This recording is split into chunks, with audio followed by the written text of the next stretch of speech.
নমস্কার বন্ধুরা, আজকে বানাবো চিলি চিকেন। তো কীভাবে বানাচ্ছি চলো দেখে নাও। প্রথমে আমি 1 কেজি মতন মাংস নিয়েছি, ভালো করে ধুয়ে ফ্রেশ করে নিয়েছি। এখানে দিয়ে দেবো 2টো ডিম আর দিয়ে দেবো আদা বাটা, দিয়ে দিলাম কিছুটা পরিমাণে গোলমরিচ গুঁড়ো, মানে দোকানে যেটা কিনতে পাওয়া যায় প্যাকেট, ওই 1 প্যাকেট মতন দিলেই হবে। আর একটা কর্নফ্লাওয়ারের প্যাকেটও কিনতে পাওয়া যায়, দেখবে ছোটো ছোটো, ওইটাই আমি দিয়েছি, এখানে ইউজ করেছি। আর কিছুটা পরিমাণে ময়দা দিয়েছি, যাতে চিকেনটা কিন্তু ভীষণ নরম হয় ময়দা দিলে।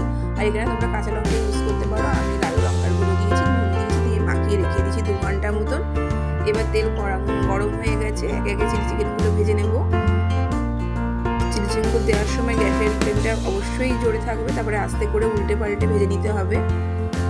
নিয়ে ভাজা হয়ে গেলে তুলে নেব, নিয়ে ওই তেলেই দিয়ে দেবো 4টে মাঝারি সাইজের পেঁয়াজ, এরকম করে কেটেছি পেঁয়াজটাকে আমি। পেঁয়াজটা যখন হালকা হালকা লাল লাল হয়ে যাবে তখন বড় একটা মাঝারি সাইজ ক্যাপসিকাম কুচি এখানে দেব, দিয়ে দেবো রসুন বাটা, দিয়ে নাড়িয়ে চাড়িয়ে দিয়ে দেবো কয়েকটা কাঁচা লঙ্কা,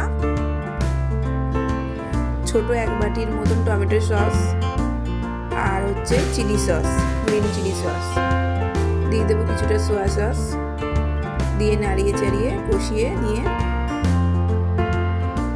দিয়ে দেবো নুন স্বাদ মতন আর চিনি।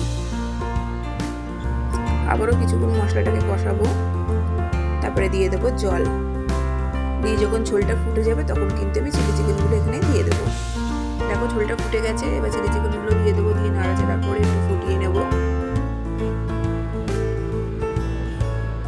যারা চিলি চিকেনে আজিনামোটোর খাও তারা অবশ্যই আজিনামোটোর দেবে, আমি দেয়নি।